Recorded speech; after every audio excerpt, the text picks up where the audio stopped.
जय गुरु जी। मैं डॉक्टर आनंद प्रदीक्षित आपके अपने जीवन प्रबंधन चैनल से। वीडियो का शीर्षक बहुत अजीब है, मैं दुष्ट हूँ। अभी तक तो मैं दुष्टों के लिए कहता था, अब आज मैं कह रहा हूँ मैं दुष्ट हूँ। हाँ, आपको भी दुष्ट होना चाहिए थोड़ा सा। कुछ बातें ऐसी हैं जिन बातों के लिए दूसरे आपको कह सकते हैं कि आप दुष्ट हैं, उन बातों के लिए मैं भी हमेशा दुष्ट रहा हूँ। ऐसा दुष्ट होना चाहिए, निष्ठुर होना चाहिए, बेमुरव्वत होना चाहिए। तुम लोग कहोगे आज सर को क्या हो गया, कि आज गुरुजी क्या कह रहे हैं कि बेमुरव्वत भी होना चाहिए, दुष्ट भी होना चाहिए, निष्ठुर भी होना चाहिए। बात क्या है, जीवन में सकारात्मकताएं नकारात्मकताएं बहुत होती हैं, उनकी बात नहीं कर रहा।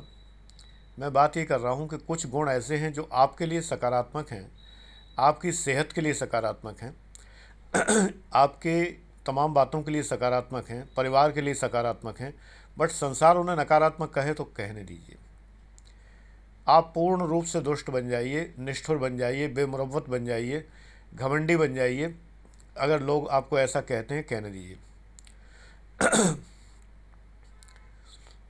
मैं ये मानता हूँ जीवन मेरा है, इस पर दूसरे का हक नहीं है। अगर मैं किसी को तंग नहीं करता तो मुझे अपना जीवन जीने का पूरा अधिकार है, और मैं अपना जीवन अपनी तरीके से जीऊँगा। मैं किसी को कष्ट नहीं दे रहा, मैं किसी को दुखी नहीं कर रहा। अब फिर भी अगर लोग मुझे दुष्ट कहें तो ठीक। मैं पोस्ट ऑफिस में गया, बैंक में गया, मेरी आदत है कि मैं आज भी अगर बैठा हूँ तो मेरी पॉकेट में पेन होगा। पढ़ा लिखा इंसान हूँ तो पेन तो होना चाहिए ना। आप पढ़े लिखे कैसे, पढ़े हैं तो आपके, पढ़े लिखे हैं तो आपकी पॉकेट में पेन होना चाहिए। एक कागज़ 4 परतों में मुड़ा हुआ नीचे एक पॉकेट में रखा रहता है, हमेशा रहना चाहिए। कुछ लिखना पड़ जाए तो ये नहीं कि हाथ पे लिख रहे हैं। तमाम फिल्मों में यही हुआ है। उसका नंबर हाथ पे लिख लिया, हाथ धुल गया, वो खो गई। अब ढूंढते फिर रहे हैं स्वेटर पे लिखे हुए दीपक की ज्योत जलाए। ये सब ना हो हाथ से। अगर कागज़ होता तो धुला ना होता। खैर, मैं बैंक में पेन पॉकेट में मेरे है। एक ऊँट की तरह मुँह उठाए एक सज्जन चले आए, कुर्ता लहरा रहा है, दांत बेतरतीब, दुनिया भर के दांतों से जो है पान का गुटखा टपक रहा है। ऐसा लगता है इतनी जल्दी में है जैसे कि लगता है पूरा संसार इन्हीं के लिए रुका हुआ है। बाहर खड़ा है संसार, ये अंदर आए हैं थोड़ी देर के लिए। एहसान सा करते हुए चारों ओर देखा, हमसे बोले जरा भाई साहब एक पेन दीजिएगा जरा। हमने नहीं, मैं नहीं देता। अब मैं डेफिनेटली इनके लिए दुष्ट होऊंगा। मैंने कहा आई एम सॉरी, मैं पेन किसी को नहीं देता। आप पोस्ट ऑफिस बैंक आए हैं, पेन लेके चलिए। बोले ठीक है यार, उपदेश मत दो बिना मतलब। ठीक है, मत लो। ये हमेशा से, जब मैं चाहे 20 साल का था तब, और चाहे आज मैं इस उम्र में हूँ तब भी, मैं पेन नहीं देता। पुस्तक, कलम और पत्नी दूसरे को दी तो दी गई, कहावत है संस्कृत में। पर हंसते गते गता। लोग लौटाते नहीं। अब लोग ना तरीका निकाल लिया, पेन का कैप अपने हाथ में रखते हैं, पेन उनको देते। नहीं भाई, मैं इतना भी दानी नहीं हूँ। मैं पेन नहीं देता, मैं पुस्तक नहीं देता, मैं कैसेट नहीं देता, सीडी नहीं देता। जो भी मेरे सॉफ्टवेयर हैं, मेरे कमरे में लिखा रहता था। मेरा एक क्लास फेलो इस बात से इतना नाराज़ हुआ कि फेसबुक पर अभी भी मिला है मुझे तो बात नहीं करता। ना करो यार, कौन सा फ़र्क पड़ रहा है। निष्ठुर हूँ। क्या नाराज़ हुआ, एमएससी में पढ़ता था, एक किताब देखी सैमुअल ग्लास्टन, थर्मोडायनेमिक्स की किताब। दीक्षित ये किताब दे दो मुझे। मैंने कहा सॉरी भाई, मैं किताब नहीं देता। मैंने कहा देखो लिखा है मेरे कमरे में कि कृपया पुस्तकें कैसेट रिकॉर्ड न मांगे। उस समय मैं कैसेट रिकॉर्ड बजाने के लिए इस्तेमाल करता था, तो कैसेट रिकॉर्ड पुस्तकें न मांगे। कैसेट रिकॉर्ड तो कोई मांगता नहीं था, क्योंकि मेरे जितने क्लास फेलो तो किसी के पास कैसेट प्लेयर या रिकॉर्ड प्लेयर जैसी चीज़ नहीं थी। रेडियो सुनने का ज़माना था, तो वो तो मैं निश्चिंत था, कोई मांगेगा नहीं। लेकिन पुस्तक मांगने वाले मौजूद रहते थे, तो स्पष्ट था। उसने कहा अरे ये तो औरों के लिए लिखा है, मेरे लिए थोड़ी, मैं तो तुम्हारा दोस्त हूँ। हमने देखो जो यहाँ जो आता है रूम में दोस्ती आता है, मैं नहीं दे सकता। अड़ा रहा, जिद करता रहा, मैंने नहीं दी। नहीं आया उसके बाद से, कोई बात नहीं, बोला नहीं। एमएससी जब तक करता रहा, नहीं, कौन कौन सा फ़र्क पड़ रहा है। How far I am concern, I have purchase that book. और मैंने वो पुस्तक मुश्किल से दिल्ली की यूनिवर्सल बुक स्टॉल से, वीपी से मंगाई है, और मुश्किल बहुत सारे पैसे खर्च करके मंगाई है। मैं क्यों दे दूँ। और इस पर भी इतना दुष्ट एक लड़का था, मेरे साथ पढ़ता था, सिद्धार्थ नाम था उसका, नाम सही था उसका, अपना अर्थ सिद्ध हो जाए बस, बाकी जाए भाड़ में दुनिया। सिद्धार्थ नाम था। उसने कितना देखो नाम का दुरुपयोग किया। मुझसे एक किताब मांगी, बेट्स की मॉडर्न मैग्नेटिज्म थी, बेट्स राइटर थे उसके, हमें सब याद है अभी भी, 1975 का। वो किताब उसने मुझसे मांगी, उसमें से वो पन्ने फाड़ लिए जो काम के थे। फिर बोला कि जिस टॉपिक के लिए मैंने ली थी वो तो इसमें है ही नहीं। प्रोफेसर तो बता रहे थे बेट्स की मैग्नेटिज्म मिल जाएगा, लेकिन ये तो नहीं मिला। मैंने देखा फटे हुए पन्ने। अब मैंने वो कानपुर से ख़रीदी थी किताब, उससे परेड पे यूनिवर्सल बुक स्टॉल है, वहाँ से जाके ख़रीदी थी। और मुझे अच्छे से याद है कि मैंने इसीलिए ख़रीदी थी कि उसमें वो पन्ने थे, और वो पन्ने उसने फाड़ लिए। वो ज़माना फ़ोटोकॉपी का था नहीं, मशीनें नहीं होती थी, तो कौन लिखे नोट्स बनाए, पन्ने फाड़ दो। लोग दुष्ट हैं, इसलिए आप थोड़े से दुष्ट बन जाइए। मेरे शिष्यों, मैं ये बात बहुत अच्छे से कहता हूँ कि समटाइम्स निष्ठुर बन जाइए। कारण क्या है, आप पेन किसी को देते हैं, आप भूल गए, वो भी चला गया, पेन आपका गया। आपको ज़रूरत पड़ी, आप दूसरों से मांगते फिरेंगे, जबकि आप पेन मांगता नहीं हैं, पेन के भिखारी आप नहीं हैं। मुझे पेन की भिक्षा सबसे ख़राब लगती है, पेन मांगना। एडमिशन लेने एक लड़की आई थी, वो बाद में हमेशा याद करती रही कि सर ने मुझे पहले ही दिन डांटा। फॉर्म भरना था, मैंने कहा फॉर्म ये फिलअप कर दो। सर पेन, हमने कहा तुम पढ़ी लिखी कैसी हो तुम? हमने कहा जाओ, एक हफ्ते बाद आना, मैं एडमिशन नहीं दे रहा, अगर सीट नहीं मिले तो कोई जिम्मेदारी नहीं मेरी, एक हफ्ते बाद आना। तुम पेन नहीं रख सकते हो, जाओ पहले। हमने कहा ये पहली शिक्षा है तुम्हारी, जाओ पहले पेन रखो। बहुत रिक्वेस्ट करती थी, सर आज ही दे दीजिए। हमने कुछ नहीं, एक हफ्ते डिले। ये नहीं कि पैसे रख लेता, फिर नहीं, कुछ नहीं, तुम्हें करनी हो जमा करो, ना करनी हो ना करो, कोई फ़र्क नहीं पड़ता। मैं एडमिशन नहीं देता। जो स्टूडेंट पेन भी नहीं रखता अपनी जेब में, कैसे पढ़े लिखे इंसान हो तुम? निष्ठुर हो जाओ कुछ चीज़ों के लिए। लोग मांग मांग के, मैगजीनों के लिए हालत। इलाहाबाद से मैं चलता था, 4 बजे सुबह तूफ़ान एक्सप्रेस की बोगियाँ लगी होती थी, 4 बजे सुबह चलती थी तूफ़ान एक्सप्रेस वहाँ से। और वो बाद में नाम इसका उदयन आभा हो गया शायद। तो रात को 12 बजे में 9 से 12 पुष्पराज टाकीज़ थी, उसमें सिनेमा देखता था। स्टेशन के क्लॉक रूम में सामान रख देता था, 12 बजे मूवी देख के आता था, अपना सामान उठाया। तब तक तूफ़ान की 2 बोगियाँ यार्ड में लग जाती थी, जो सुबह तूफ़ान में जोड़नी होती थी। तो मैं वहाँ बैठ जाता था, फिर लेट जाता था, आराम से मुझे जगह मिल जाती थी। सुबह तूफ़ान में वो जुड़ जाता था। इस दौरान लाइट नहीं होती थी, उसमें अंधेरा पड़ा रहता था, बट घंटे भर पहले लगभग लाइट का कनेक्शन जोड़ा जाता था। तो मैं अपनी मैगज़ीन पढ़ता था। कुछ लोग होते थे साइड में, मैं 3-4-5 मैगज़ीनें ख़रीद लेता था, उन्हें पढ़ता था। भाई साहब ये नवनीत, ये दे दो, ये दे दो, सरिता दे दो, मुक्ता दे दो, फलाना दे दो। मैंने कहा नहीं, मैंने ख़रीदी है अपने पढ़ने के लिए, मैं नहीं। अरे तो आप सारी थोड़ी पढ़ रहे हैं, हम नहीं पढ़ रहे, तो मैंने अपने लिए ख़रीदी, मैं तो नहीं देता। ठीक, मुंह बना के बैठ जाएंगे, बड़ा घमंडी आदमी। हाँ है, ठीक, घमंडी है, ठीक, तुम्हारे लिए ख़रीदी है। मैंने देखा है लोगों का ख़रीदा हुआ अखबार पन्ने पन्ने पूरे कंपार्टमेंट में बट जाता है ट्रेन में, second class compartment. First class में कोई नहीं करेगा, एसी में कोई नहीं मांगेगा आपसे। बगल वाले के पास नहीं होगा अखबार, झांकता रहेगा, थोड़ा बहुत झांक लेगा कनखियों से, लेकिन एसी कंपार्टमेंट में सभी लोग इस तरह के ट्रैवल करते हैं कि वो एक दूसरे से अखबार नहीं मांगेंगे। पहली बात तो हर सीट पर रखा मिल जाएगा, शताब्दी वगैरह में, लेकिन अगर नहीं भी होगा तो आपसे मांगेंगे नहीं। ये तो सेकंड क्लास का है, पराया माल अपना, राम राम जपना, पराया माल अपना, दूसरे का माल अड़प लो। आपकी बोतल से पानी पीने में हिचकेगा नहीं आदमी, खट से ये भी नहीं कहेगा दे दो, सीधा उठाया मुंह में गड़ गड़ गड़ गड़ गड़ पानी पी गए। ऐसे लोग झापड़ मारने के काबिल होते हैं, तमीज़ नहीं है। So that be elite by nature. आप भले सेकंड क्लास में ट्रैवल करते हो, मैं करता सेकंड क्लास में ट्रैवल था, उस समय वो थर्ड क्लास कहलाता था, but I was elite by nature. Elite का मतलब सुसभ्य और एक उच्च स्तरीय, उच्च वर्ग का दिमाग से। इसलिए मैं अपने स्टूडेंट से कहता हूँ कि हाई लिविंग, हाई थिंकिंग। मेरी हाई लिविंग का मतलब है मेंटली हाई लिविंग। दिमाग से ऊंचा सोचोगे तो ही ऊंचे बनोगे। आपके तन पे कितने ऊंचे कपड़े हैं इसका महत्व नहीं है, लेकिन दिमाग से ऊंचा सोचोगे तो ऊंचा बनोगे। लिविंग हाई का मतलब ये है, high living, high thinking. High living का मतलब चल बैठ पजेरों में नहीं है। हाई लिविंग का मतलब है आप मस्तिष्क से एलीट हों। और ये तुच्छ प्राणी, बिल्कुल ऑफकोर्स आइज से, मुझे इसमें कोई संकोच नहीं है कहने में, जिसको बुरा लगता हो लगे, हमारे यहाँ इटावा में एक कहावत है, जिसको बुरा लगे 2 रोटी और खा ले, वो 2 रोटी और खा ले, चाहे 2 भटूरे और खा ले मेरी वजह से। लेकिन तमाम संसार के अंदर ऐसे प्राणी हैं, बराबर तो हैं ही नहीं दुनिया में लोग। इतने तुच्छ प्रकृति के प्राणी हैं, इतने गिरे हुए प्रकृति के प्राणी हैं, उनसे मेरी क्या बराबरी। हम और आप अगर अच्छा सोचते हैं, हम अपने को ऊंचे पर रखें। मैं इन तुच्छ प्राणियों पर केवल एक ही काम कर सकता हूं, भगवान बुद्ध ने जो बताया, उपेक्षा, करुणा, बस। मैत्री तो मैं नहीं कर सकता। 4 बातें भगवान ने कही हैं, बुद्ध जी ने। मैत्री करिए, ठीक है, नहीं,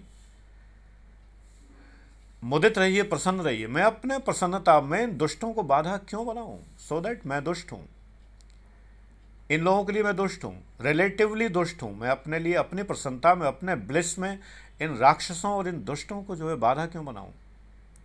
सीधा इनकार, डायरेक्ट, क्लियर कट इनकार, नहीं, ये मैं नहीं कर सकता। I am sorry, I am sorry. और सख्ती सॉरी कहने में, आप पोजीशन पर हो या ना हो। मैं 20 साल में कौन सी पोजीशन पर था? कुछ भी तो नहीं था। ना मैं कोई घर का रईस था, ना मैं कोई दबंग परिवार का बच्चा था कि मेरे माता पिता, कोई घर के लोग माफियागिरी करते हों। साधारण सा टीचर परिवार था, कोई शक्ति कहीं नहीं थी, लेकिन अपने दमखम पर, अपने कॉन्फिडेंस पर, अपने ज्ञान पर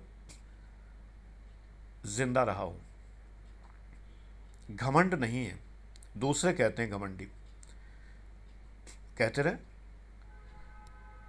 आखिरकार ये कौन सी जलन है, जब मेरा पड़ोसी एक छोटे बच्चे को 20 रुपए दे के भेजता है कि मेरी कार को पंचर कर दे।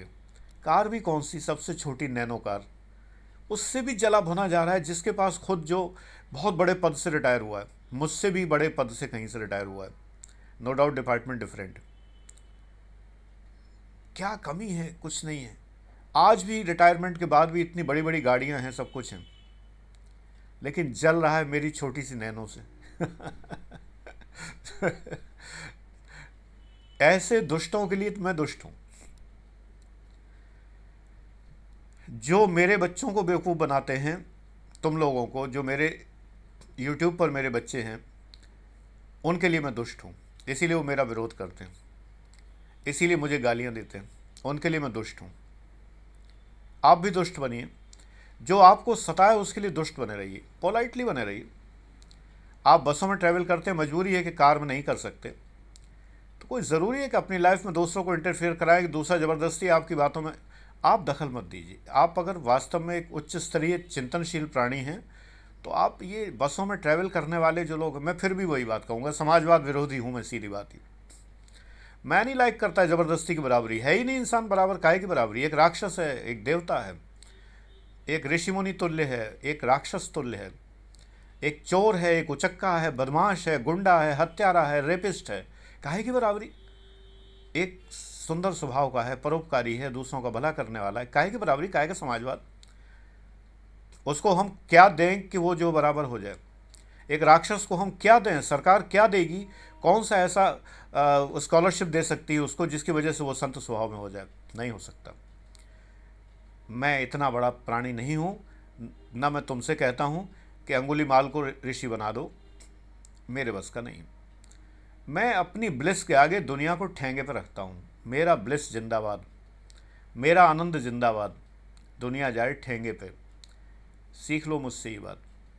मर जाओगे नहीं तो बर्बाद हो जाओगे। दुनिया खा जाएगी, लूट खाएगी, नोच खाएगी, खाल नोच लेगी, फिर भी कहेगी कि सही नहीं नोच पाए अभी। कैसा इंसान है, खाल नोचने नहीं देता अपनी। भून के खा जाएंगे लोग तुम्हें। ये लोग ऐसे हैं, लोग, ये समाज ऐसा है। राक्षस है ये समाज, देवता नहीं है। दुर्खिम कहते हैं समाज ईश्वर है। दुर्खिम उस समाज की बात करते हैं जो वास्तव में ईश्वर है, जिसकी कॉन्शियस कलेक्टिव है, जिसके अंदर सामूहिक चेतना है, जो कि उदात्त चेतना है, परमार्थी लोग हैं। ऐसे लोग घटते चले जा रहे हैं, राक्षस पैदा होते चले जा रहे हैं। निरंतर समाज के अंदर स्वार्थी, महास्वार्थी पैदा होते जा रहे हैं। आप कहोगे ये भी तो स्वार्थ है जो मैं कह रहा हूँ। यस, लेकिन ये किसी का नुकसान नहीं करता, किसी की जेब में हाथ डाल के पैसा नहीं लूटता ये स्वार्थ। मैं अपने ब्लिस में आनंद मस्त हूँ, मैं किसी का पैसा नहीं लूट रहा, मैं किसी को उल्लू नहीं बना रहा। मैं किसी को बेवकूफ़ नहीं बना रहा। मैं किसी को ये नहीं कह रहा कि मैं तुमको ये दूंगा और बदले में ना दूं। आपको जीवन में अपनी ब्लिस के लिए अगर जीवन का अर्थ समझना है और जीवन को सही ढंग से जीना है, आप चाहे जैसे जिए, आप ईमानदारी का जीवन जिए, बेईमानी का जीवन जिए, आप पैसे वालों का जीवन जिए, चाहे जैसा जीवन जिए, ये आपकी चॉइस है। हर आदमी एक सा नहीं जी सकता है, हर आदमी मेरी तरह नहीं जी सकता, लेकिन कम से कम दूसरों को हावी मत होने दो अपने ऊपर। इतनी शक्ति ईश्वर ने तुम्हें दी है कि तुम दूसरे को हावी मत होने दो। हाँ, जहाँ तुम्हारा स्वार्थ सिद्ध होता हो, मजबूरी है, तुम्हें किसी से काम है, तो वो जो कहेगा वो तुम्हें करना पड़ेगा। जब मैंने मध्य प्रदेश पीसीएस दिया और जब मैं क्वालिफाई किया 82 का मध्य प्रदेश पीसीएस, 4 पीसीएस मेरे सिलेक्शन हैं, 3 यूपी पीसीएस के और 1 एमपी का। तो एमपी का भी दिया था क्योंकि रिजल्ट तो 3 साल में आते थे, देते जाओ एग्ज़ाम, देते जाओ देते जाओ, धोते जाओ धोते जाओ धोते जाओ, वो हाल था। स्टूडेंट मरे तो मरे, लोक सेवा आयोग तो करेगा, 3 साल में देगा रिजल्ट, 4 साल में देगा, जो उसकी मर्जी आई करेगा। तो जब एमपी पीसीएस का एग्ज़ाम दिया तो मैं इंदौर इंटरव्यू के लिए जा रहा था, इंदौर लोक सेवा आयोग है मध्य प्रदेश का, इंटरव्यू के लिए जा रहा, तो मुझे एक सज्जन तो कहा जाता है, यूं ही एक आदमी मिल गया और मुझे उसने इतना प्रभावित कर लिया कि मैं उसके घर दतिया पहुंच गया। दतिया का रहने वाला था, डॉक्टर था वो, और वो मुझे इतना प्रभावित कर रहा था कि वो लोक सेवा आयोग में मेरा सिलेक्शन करा देगा, मुझे एसडीएम बनवा देगा। उस ज़माने में 1982 में 30,000 रुपये की मांग की उसने कि 30,000 रुपये। मेरे पास 30,000 क्या 3,000 रुपये नहीं थे, कहीं सारे बैंक खाते मिला लेता तो भी ना थे। मैंने कहा मैं तो नहीं कर सकता, मेरा कोई रिश्तेदार ऐसा नहीं जो 30,000 रुपये मुझे दे दे। तो उसकी निगाह मेरी अंगूठी पे, जो वेडिंग रिंग जो होती है,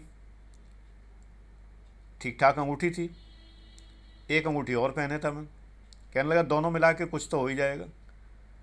मैंने कहा नहीं, मैं अंगूठी नहीं दूंगा, आप मेरा सिलेक्शन हो या ना हो।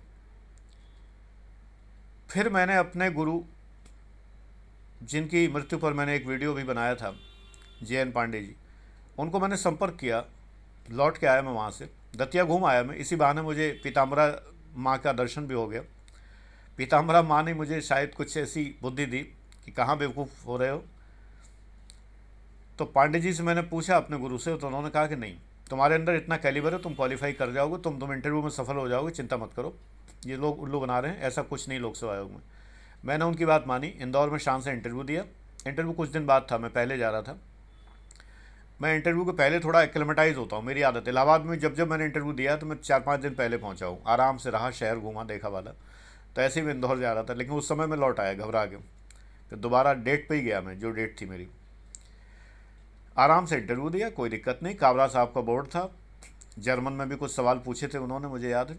आराम से इंटरव्यू दिया, सिलेक्शन हो गया मेरा। हालांकि हुआ छोटी पोस्ट पे, थोड़ा वीडियो पे हुआ। अब आज के हिसाब से लगता है छोटी थी उस समय।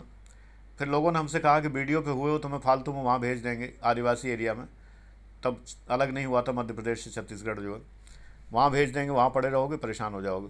यहाँ ट्रेजरी अफसर हो गए हो तो बेटर है। तब मेरा रिजल्ट आ गया था यूपी पीसीएस का, तो मैं बच गया।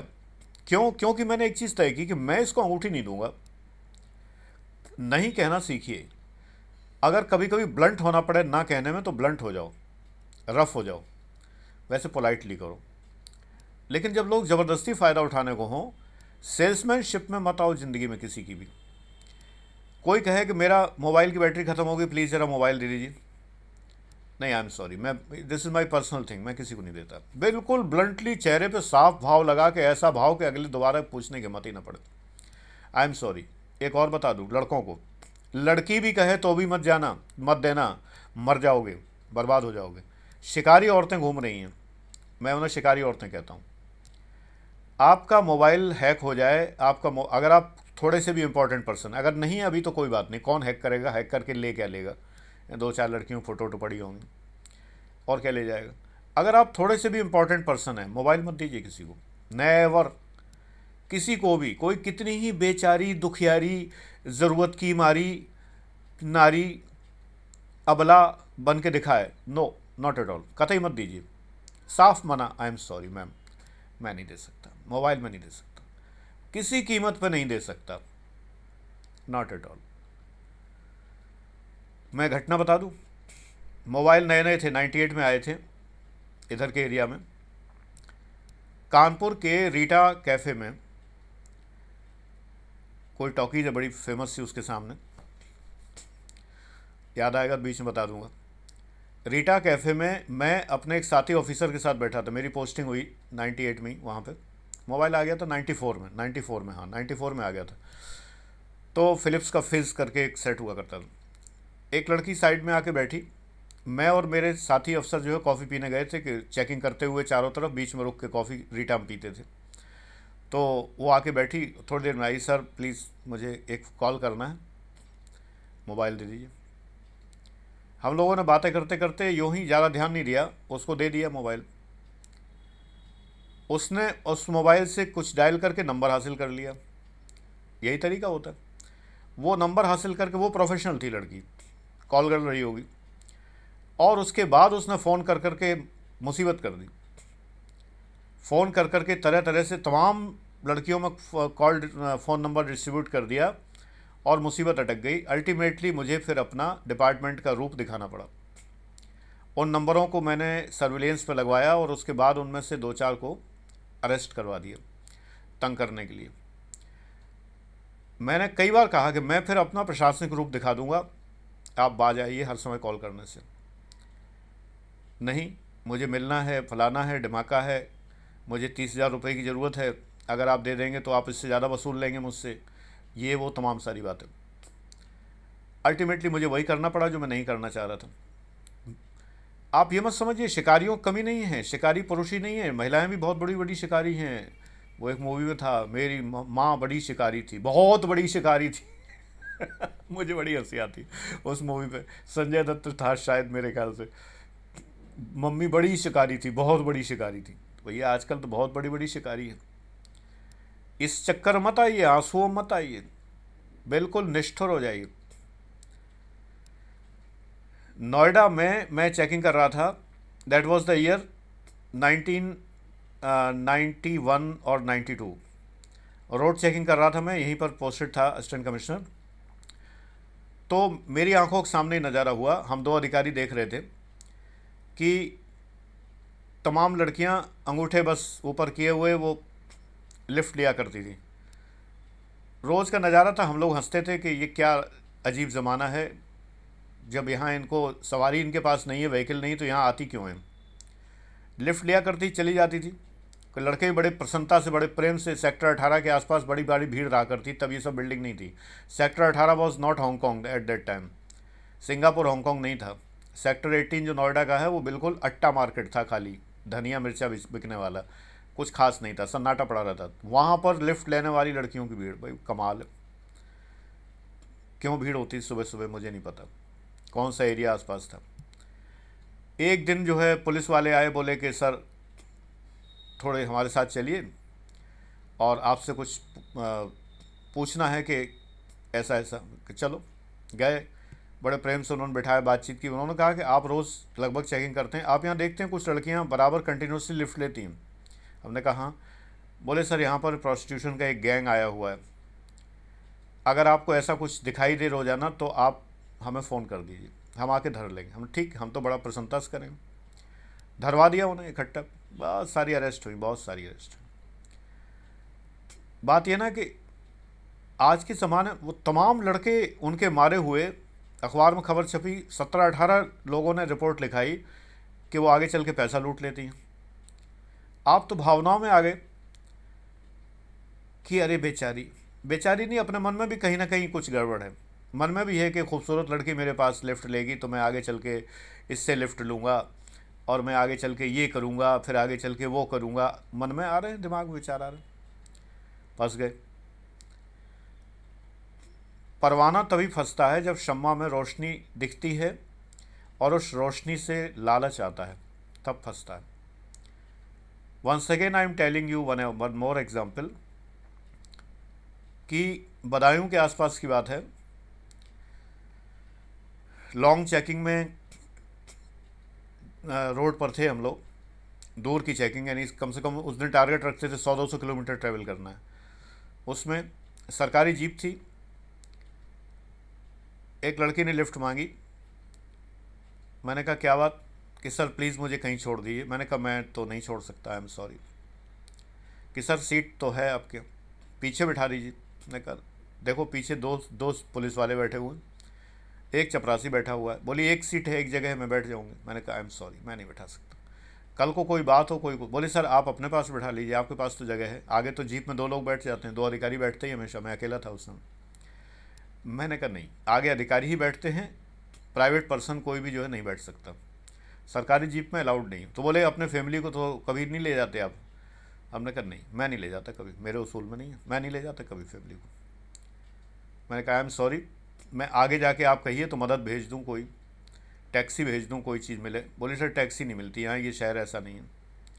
तो हमने कहा पैदल चलो बेटा, और कोई तरीका नहीं है, और कोई रास्ता नहीं है, आप पैदल चलिए आइए। फिर आगे चल के एक पुलिस जिप्सी मिली मुझे, तो मैंने कहा कि पीछे एक लड़की है, वो रास्ता खोज रही है, पता नहीं सही है गलत है, भगवान जाने, आप लोग देखिए, अगर छोड़ते बने छोड़ दीजिए। मेरी हिम्मत तो नहीं है, मैं तो ऐसे एग्जाम्पल देख चुका हूँ, मैं तो नहीं लेने वाला। मैं उसको बैठा लूँ, थोड़ी देर में वो मेरे पूरी टीम को बदनाम कर दे, थोड़ी देर में पता नहीं क्या करे क्या ना करे, गॉड नोज, आज का ज़माना। So if you are at prominent position then beware, सतर्क हो जाइए। जिस समय से पैन कैमरा आया तो मैंने पैन कैमरा इस्तेमाल करना शुरू किया हमेशा। What ever I am doing, जब मैं गलत कर ही नहीं रहा तो मुझे डर किस बात का? पैन कैमरा वो अधिकारी कहाँ से इस्तेमाल करेगा? अपने पॉकेट में लगाए कैमरा ऑन करे, वो जो घूस ले रहा है धड़ाधड़ धड़ाधड़, वो काहेगा पैन कैमरा इस्तेमाल करेगा? अपना फंसने का काम खुद करेगा। जब मुझे कोई डर नहीं है then pan camera is there, recording is on. वकील आए, मैंने वकील साहब कैमरा ऑन है आपके सामने, बता के छिपा के नहीं, कैमरा ऑन है, जो आपको सोचना हो सोचिए, बट अब आप बताइए क्या कहना। अरे सर अब क्या कहना रह गया, जुर्माना बता दीजिए कितना पड़ेगा, तो ये पड़ेगा, दैट्स ऑल, बात ख़त्म। अगर आप लालची हैं तो फंसेंगे, अगर आप लालची नहीं हैं तो क्यों फंसेंगे? ज़रूरत क्या है? निष्ठुर रहिए, दुष्ट रहिए। ऐसे लोगों के आगे जो स्वयं निष्ठुर और दुष्ट हैं, आप दुष्ट हो जाइए, साफ मना कर दीजिए। मैंने लोगों को फंसते देखा है, गिड़गिड़ाते देखा है, रोते देखा है। एक और एग्जाम्पल बता दूं, पार्टी में अधिकारियों को बुलाया गया, सर्व करने के लिए वेट्रेस आई, बाद में वेट्रेस अधिकारियों को गोद में बैठने लगी, कैमरे ऑन हो गए, रिकॉर्डिंग हो गई। इसके बाद वो अधिकारी पूरे जीवन भर उस आदमी को जिसने ये अरेंजमेंट किया था महीने के रुपए देते रहे बराबर, ब्लैकमेल ना हो इसलिए। मुझे पता चला ऐसा कि ऐसा हुआ है उसी महान कानपुर में, बहुत घटनाएं हुई वहाँ।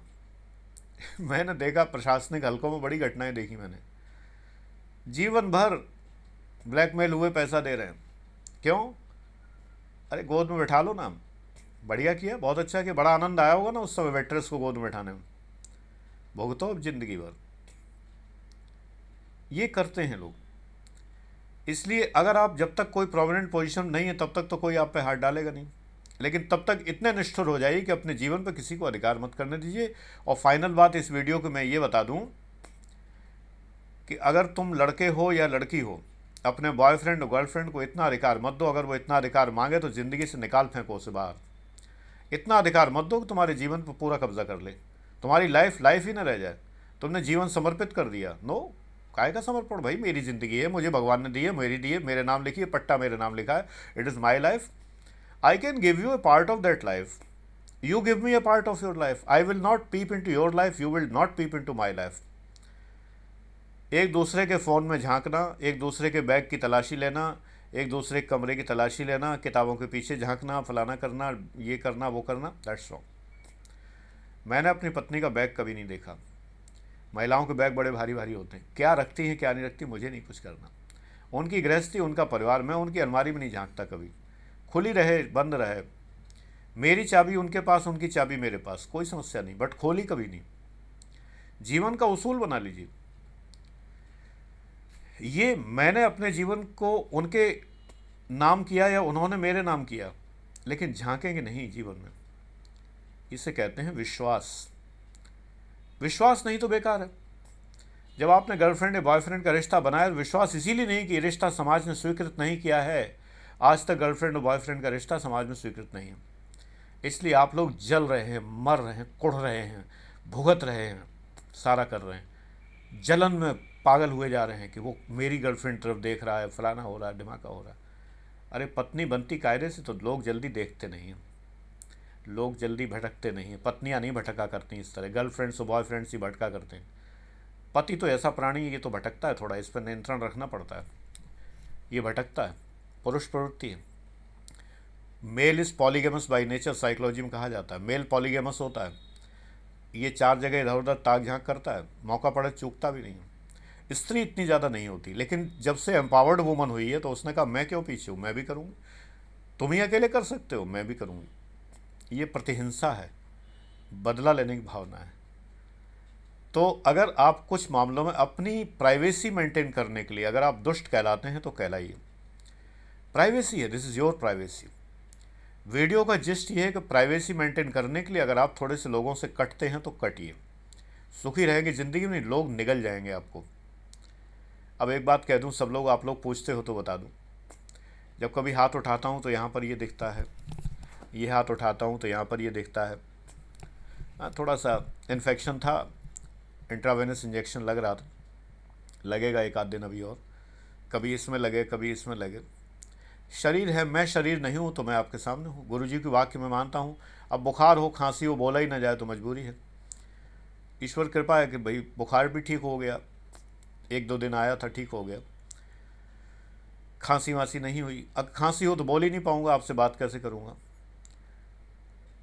कल किसी ने पूछा था, मैंने जवाब दिया था कि आप सर आपकी तबीयत ठीक नहीं, फिर भी आप क्यों वीडियो बना रहे हैं। वीडियो तो बाद में भी बन जाएंगे, पहले आप स्वस्थ हो। मैं तो स्वस्थ ही यहीं बैठ के होता हूँ। तुम लोगों ने देखा नहीं, बुजुर्ग घर के दादाजी होते हैं, कभी बीमार पड़ते हैं तो बच्चों को बुला लेते हैं अपने पास कि आओ मेरे पास बैठो आके।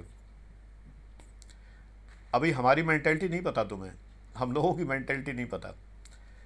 बुजुर्गों की मेंटेलिटी होती जब बीमार पड़ते हैं चाहते हैं बच्चों से बात करें, तो बस वही तो मैं कर रहा हूँ। बीमार पड़ता हूँ तो और मन करता है कि बात करूँ, तो फेसबुक पे बात करता हूँ, अगर बाय द वे वीडियो नहीं बना पाता इसलिए। तो सिंपल सी यही बात है, तो और कोई बात नहीं, इसलिए इसमें कोई कष्ट नहीं है। इंजेक्शन सुबह शाम लगता है, पहले ड्रिप लग रही थी, अब आजकल इंजेक्शन लग रहा है, धीरे धीरे ख़त्म हो जाएगा, ठीक हो जाए, तो इसलिए कोई चिंता की बात नहीं है। और thank you very much for concern, जो तुम लोग सोचते हो मेरे लिए, मेरे बारे में इतना, ठीक है। अच्छी अच्छी बातें मान लो, ज़िंदगी अच्छी बीतेगी। गॉड ब्लेस यू, ईश्वर सद्बुद्धि दे।